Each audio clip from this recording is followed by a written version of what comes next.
Quand un peuple perd sa culture, c'est son identité qu'il perd.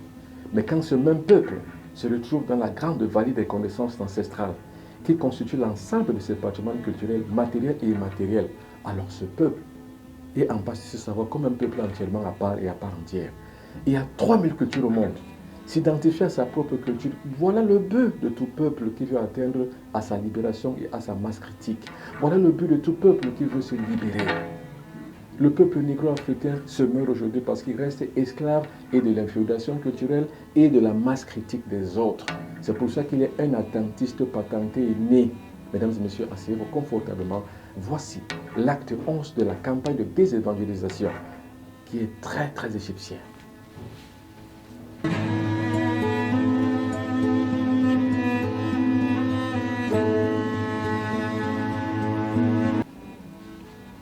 Les gens me posent la question de savoir, Benoît Bitton, êtes-vous un kamite ou pas?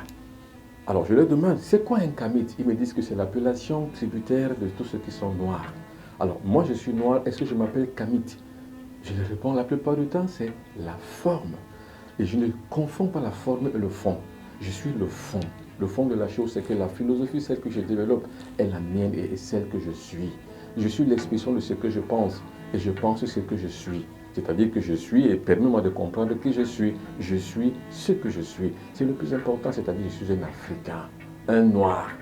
La plupart des Kamites s'appellent Kamites et aiment bien s'appeler Kamites, mais ils ont la peau tondue et les cheveux tondus et aussi le cerveau plein des engouements du forme occidentale de vie. Alors, cela n'est donc pas conforme à la réalité. Que l'on ne soit pas ce qu'on est et qu'on soit ce qu'on n'est pas. De toute façon, ce qu'il faut faire, c'est de faire la part des choses. Être au carrefour de l'incertitude, c'est-à-dire être ce qu'on n'est pas et ne pas être ce qu'on est.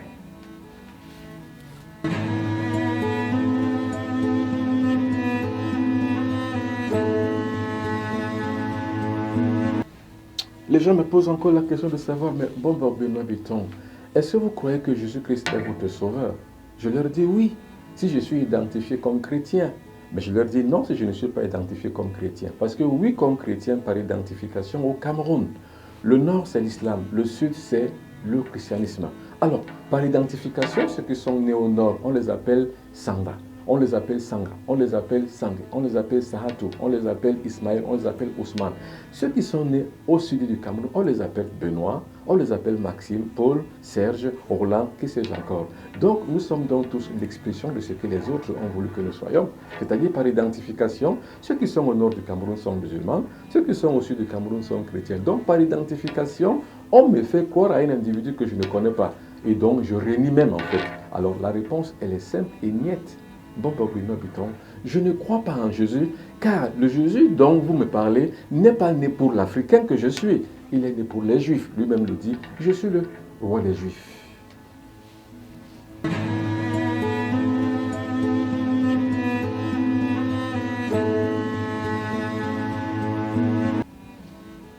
Alors, ceux qui ont eu la malchance un jour de me poser la question de savoir, mais monsieur Benoît Bitton, croyez-vous en Cheikh Anta Diop? Croyez-vous en Lumumba? Croyez-vous en Jomo Kenyatta? Croyez-vous en Sankara?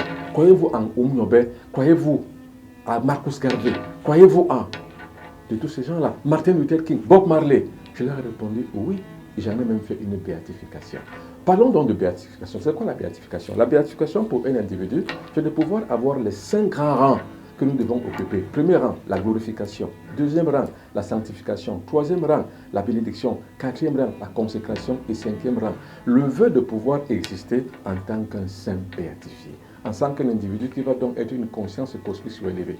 Alors, quand on parle donc de l'ancestralité négro-africaine, tous ceux qui ont réalisé des choses pour la multitude et pour la garantie de la postérité sont des grands ancêtres, autant que Mandela, autant que Lumumba, autant que Oumniobe, autant que Jomo Kenyatta, autant que tous ceux qui ont travaillé et œuvré pour l'émancipation de la race négro-africaine, ce sont nos saints. Alors, la béatification donc que j'en ai fait, justement, nous a mené donc à pouvoir savoir que si vous, négro-africains, vous parlez au nom de ces gens-là, si vous avez des vœux à émettre dans le cosmos, dans la conscience cosmique qui est la nature, en respectant bien sûr les secrets de la nature, vos vœux seront réalisés.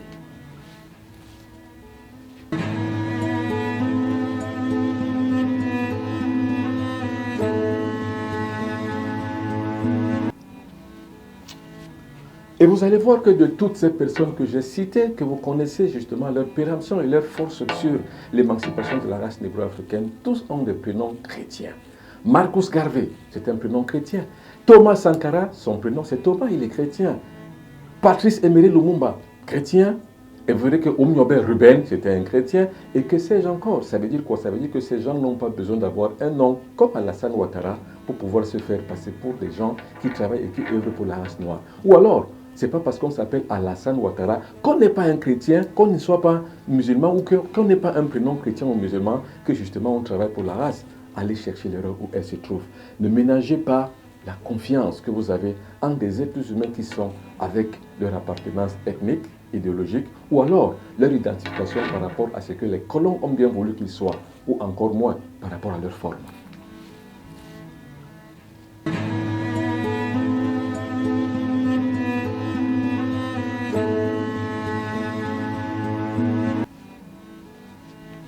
Si je m'appelle Benoît Bitton, ne me confondez pas avec la forme Benoît. Benoît n'a rien à voir avec ce que je suis, ce n'est que par identification, parce que je suis né au sud du Cameroun, comme je l'ai dit. Au sud du Cameroun, c'est le christianisme qui a pris le pas. Au nord du Cameroun, c'est l'islam. Au sud du Cameroun, où je suis né, on m'appelle Benoît. Mais est-ce que je suis Benoît? Répondez-moi si je suis Benoît. Vous qui me connaissez, vous qui avez déjà suivi mes travaux et mes œuvres, est-ce que je suis Benoît? Non. Je suis un béatifié qui sait ce qu'il est et qui a donc dans le fond sa dénomination propre, personnelle et individuelle.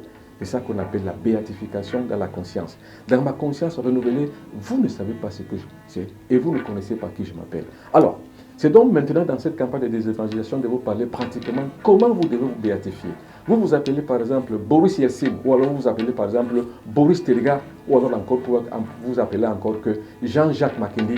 Mais monsieur, madame, Jean-Jacques Makindi, c'est votre prénomination sur le plan social. C'est une convenance qu'on vous appelle Jean-Jacques, qu'on vous appelle Benoît, qu'on vous appelle ceci ou cela. C'est une convenance sociale. Mais sur le plan de la conscience, ne vous appelez jamais Benoît. Ne vous appelez jamais Jean-Jacques, ni Rollin, ni Paul, ni Pierre, ni quoi que ce soit. Parce qu'en fait, ce sont des émissions sonores et des émissions vibratoires qui ne sont pas conformes à votre réalité personnelle. Débaptisez-vous. La débaptisation est donc l'œuvre premier sur le pas qui mène vers la béatification. Vous vous débaptisez, vous vous rebaptisez sur une autre dénomination, une autre appellation. Comment vous allez donc vous comporter sur le plan cosmique? Parce que votre nom a une double consonance. La première consonance, c'est une consonance sur le plan physique. Ça, vous pouvez vous appeler Benoît, ou Jean-Jacques, ou Paul, ou Pierre, ou Jacques. Mais maintenant, sur le plan mystique, ce n'est plus la même résonance. Jean-Jacques, que vous vous appelez, résonnera sur la personne ou alors sur le supposé appelant de Jean-Jacques à son époque. C'est-à-dire que vous devez donc convenir à son habillage ce qu'il était. S'il était un bandit, vous êtes un bandit. S'il était un voleur, vous êtes un voleur. Maintenant, dans la béatification, vous vous déchargez de votre karma que vous portez par rapport à son nom. Et les Occidentaux sont très forts. Ils le font exprès pour que vous portiez le karma des gens qui s'appelaient comme ça si c'était des bandits. La plupart de ces gens qui sont béatifiés étaient des bandits. Comme Paul, par exemple, c'était un voleur, c'était un criminel, c'était un tueur. Mais on l'a béatifié par un mécanisme de ronronnage spirituel pour pouvoir faire adombrer au peuple négro-africain que vous avez des ancêtres qui sont ailleurs. Et on ose même dire que Abraham est notre ancêtre, nous tous. Monsieur, je ne suis pas le fils ni le descendant d'Abraham. Je suis le descendant de mon père et de ma lignée généalogique.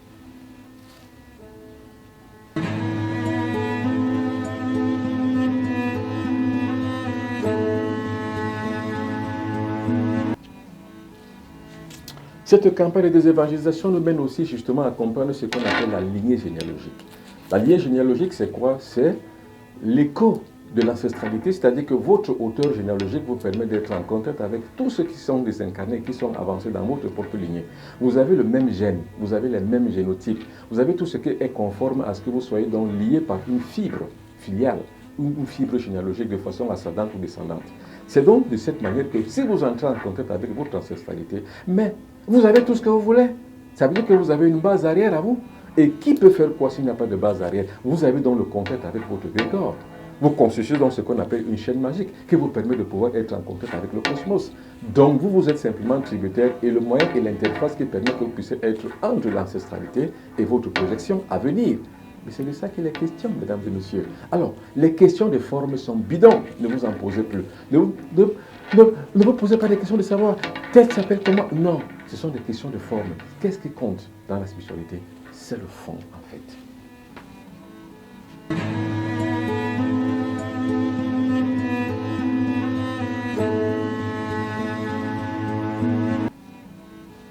À cette campagne de désévangélisation, acte 11, nous allons nous intéresser aussi maintenant à ce qu'on appelle l'ancestralité. L'ancestralité, c'est quoi? C'est une caisse de résonance. C'est-à-dire que vous qui vivez dans cette vie, vous avez une caisse de résonance derrière vous. C'est-à-dire qu'il y a un écho du passé qui parle en vous et qui peut avoir une répercussion sur la postérité, donc à toutes vos descendants, c'est-à-dire qu'à vos enfants que vous ferez. Faites attention. Vous êtes donc au carrefour des incertitudes entre le passé et le futur. Vous êtes dans le présent, vous faites des enfants. Or, il y a des imbéciles, des connards, des négro-africains qui se disent être plus royalistes que le roi, qui ne parlent jamais leur langue maternelle à leurs enfants, qui pensent que la langue modèle qu'ils parlent à leurs enfants, c'est la langue de l'école, donc la langue de l'autre. Or, ce que vous ne savez pas sur la langue, c'est un outil d'intégration de l'individu qui vient dans ce monde. C'est pour ça que je vous parle de l'ancestralité. Or, vous qui ne parlez que la langue de l'autre, vos ancêtres n'en comprennent rien, n'en savent rien. Or, coupez ainsi de la langue des autres, c'est-à-dire que coupez de votre langue et entrez maintenant dans la langue des autres. Vous faites ce qu'on appelle une fuite en avant mystique et spirituelle, c'est-à-dire que vous êtes quelqu'un, mais vous n'êtes pas quelqu'un. C'est-à-dire que vous existez sans exister en fait. Vous êtes simplement maintenant une présence vide, une coquille vide, parce qu'un individu doit avoir une plénitude dans sa coquille. Vous existez en tant que tel. Vous êtes en tant que tel, en tant que principe et en tant que vitalité vivante. Vous êtes une espèce, vous êtes un être humain qui vit entièrement à part et à part entière. Là, vous êtes plein. Votre ancestralité est pleine. Là, vous parlez aux ancêtres et vous écoutent.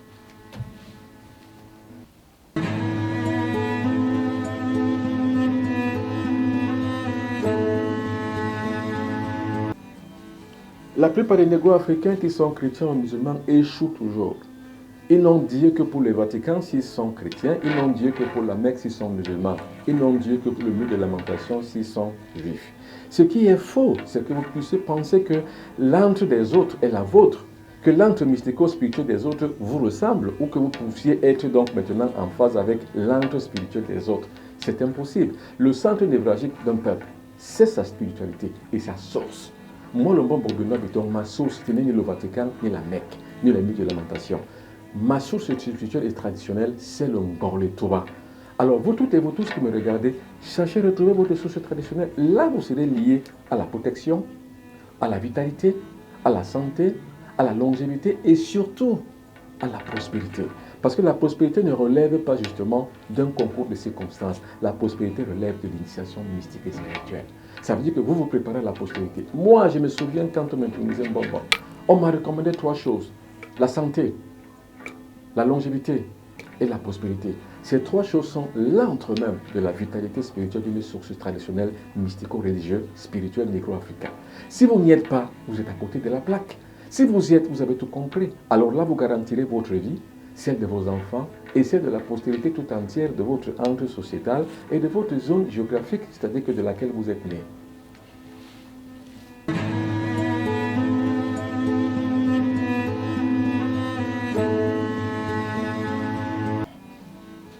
Cette campagne de désévangélisation, acte 11, nous amène aussi à parler de l'égrégore. La plupart des gens parlent de l'égrégore. Mais c'est quoi l'égrégore? L'égrégore, c'est juste un logiciel. C'est juste une astérite ou alors un satellite. L'égrégore, c'est ça, c'est-à-dire que la fonction d'un satellite, c'est quoi? C'est de pouvoir avoir une réfraction de l'image du cosmos tout entier sur le monde. Là, vous le captez. Avec votre téléviseur, vous avez capté le monde à partir d'un satellite. C'est la même chose qui arrive quand vous êtes connecté à un égrégore. Alors, l'égrégore négro-africain existe. Mais c'est quoi l'égrégore d'abord? C'est un logiciel qui vous permet d'être en contact avec la postérité, donc avec l'égrégore passé, donc avec votre anti-sociétal qui est dans votre ancestralité. Or, un égrégore également peut aussi être créé. Un égrégore peut être un fantôme, un égrégore peut être un totem, un égrégore peut être une ogre, un égrégore peut être n'importe quoi. Mais l'égrégore central, l'égrégore mystico-spirituel, c'est lui qui permet donc à un peuple de s'émanciper et d'aller au-delà de la scène. C'est un égrégore visible et visuel. Par exemple, en France, l'égrégore de la France, c'est la tour Eiffel. L'égrégore, par exemple, aux États-Unis, c'est l'arc de la liberté. Quel est donc votre égrégore, vous? Vous qui allez souvent, c'est pas moi, à l'arc de la liberté, et vous qui allez la plupart du temps aussi à la tour Eiffel, et qui vous identifiez à cela, quand vous y arrivez, vous prenez des photos pour qu'on voit que vous y êtes. La vôtre, c'est où? Où se trouve donc votre égrégore, vous autres? Moi, le mien, il est encore le droit. C'est-à-dire, c'est par là où, quand je veux plus ma force, j'y vais. Et pour tous ceux qui me connaissent et tous ceux qui sont mes amis, qui me suivent, vous voyez les raisons pour lesquelles j'y vais. C'est pour faire des miracles, c'est pour faire des bénédictions, c'est pour faire des consécrations, c'est pour faire la sanctification de tous ceux qui sont avec moi et de moi-même compris. Parce qu'en fait, si vous n'avez pas encore compris ce qu'on appelle l'égrégore, vous allez vous retrouver à l'église catholique, à l'église protestante, à l'église adventiste, Dieu est le témoin de Jéhovah et votre tête sera bourrée. Ce que Bob Marley appelait slavery mental ou mental slavery, c'est-à-dire que l'esclavage mental. Vous êtes captif d'un système qui n'est pas le vôtre. Vous avez donc dans votre tête, on a bourré des choses qui sont tellement bourrées et lourdes pour vous que votre vie ne sera jamais libre. Parce que vous raisonnerez toujours sur la caisse des autres et non pas sur la vôtre. Alors, négro-africain, un bon conseil pour que vous compreniez tous une fois de plus, c'est que l'ancestralité, la vitalité, votre vie dépend de la conscience que vous avez. La conscience renouvelée cosmique, celle de laquelle moi je descends et celle que je vous imprime dans votre concept, c'est que vous comprenez que vous n'êtes pas ce que les autres sont, vous n'êtes pas chrétien, vous n'êtes pas musulman, vous n'êtes pas krishnamurti, vous n'êtes pas hindouiste, vous n'êtes pas bouddhiste, vous n'êtes pas franc-maçon, vous n'êtes pas ékanka, vous n'êtes pas rosicrucien. Vous êtes vous-même. Ce que vous avez et ce que la caisse de résonance ancestrale vous a promis et vous a donné, c'est ça qu'il faut chercher. Or, vous ne le trouverez qu'en vous-même. Cherchez d'abord un premier temps votre arbre généalogique. Il faut connaître le nom de votre père, votre grand-père, votre arrière-grand-père, votre arrière-arrière-grand-père, comme moi. Je m'appelle Bitombe Biga. Biga son binda binda bitong kir bombo be bichop chop no no paye bangan gan barabaran kam kam ça on rappelle même comme toi. Voilà donc ma généalogie récitée. Je suis à la 18e ou 19e ancestralité et ça me permet justement d'avoir une initiation propre. L'initiation n'est pas ce que Saint Paul a dit, Saint Jean a dit, Saint Jacques a dit, Saint Antoine a dit, Saint Autre a dit. Non. L'initiation, c'est que ce que vous avez été transmis, ce qu'on vous a transmis, ce que vous allez transmettre aux autres, c'est ça l'initiation, dont la connaissance de soi est le début de toute une initiation.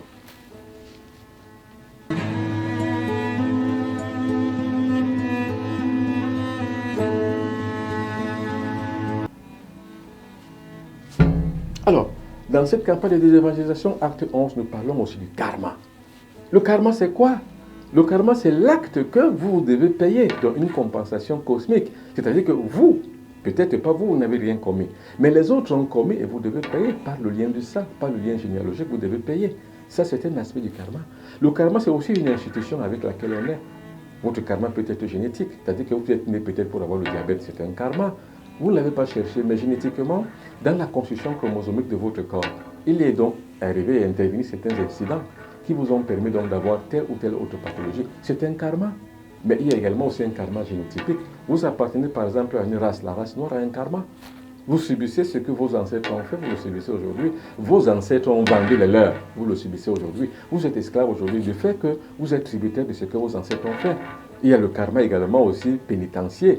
Par exemple, vous aujourd'hui qui excisez les femmes, mais vous avez un karma que vous êtes en train de construire. Et ce karma que vous construisez, vos enfants le payeront. Or, maintenant, il y a ce qu'on appelle la négociation du karma. C'est de ça que je veux parler. C'est très important, la négociation du karma. La négociation du karma n'est pas un fait, c'est un défait. Ce n'est pas une fête, c'est une défaite. C'est-à-dire que vous comprenez que vous êtes défait, vous avez donc une défaite. Maintenant, il faut vous en sortir. Mais qu'est-ce qu'il faut donc faire, justement? C'est là où commence l'initiation, la maîtrise de soi. La maîtrise de soi, ça veut dire que maîtriser son corps, maîtriser son aspect spirituel, son aspect psychologique, son aspect physique, son aspect même physique, physiologique, son aspect génétique, son aspect héréditaire, afin de pouvoir convenir maintenant à une vie, non pas comme cela a été dessiné par la nature au moment de votre naissance, par la position du ciel, par justement les institutions karmiques qui sont chargées à vous entraîner justement à votre destin. Mais non, mais par rapport à vous-même, par rapport à ce que vous souhaitez, par les décrets, donc par le décret et la décrétisation de ce que vous voulez que votre vie soit. C'est ça qu'on appelle la négociation du karma. Et c'est ça qui est très important. C'est ce que moi, le bon populaire Python, en créant Astra, l'Académie des sciences et spirituelles pour la Renaissance négro-africaine, j'ai mis en place. J'ai mis en place une faculté qui est en convenance avec les stratégies cosmiques pour pouvoir négocier le karma collectif négro-africain, comme le faisaient les Lévites dans le peuple juif antique. Les Lévites étaient là uniquement pour être comme la couronne de transmission entre les stratégies cosmiques et le peuple, dont ils négociaient ainsi le karma collectif. C'est pour ça qu'on avait dit que chacun leur donne la 10e partie de ce qu'il gagne, afin qu'eux aussi vivent par rapport à ça, parce que c'est des êtres vivants physiques. Mais la dîme aujourd'hui est devenue un objet d'escroquerie des églises. L'église catholique escroque, l'église protestante escroque, l'église adventiste escroque, l'église pentecôtiste, alors là-bas c'est la mort. Des escroqueries patentées et à grande échelle. On ne roule que pour la dîme. Or, la dîme, c'est quoi? Ce n'est qu'une institution qui était à l'époque destinée à tous ceux qui travaillent pour le peuple. Alors, négro-africains, réveillez-vous, réveillez-vous.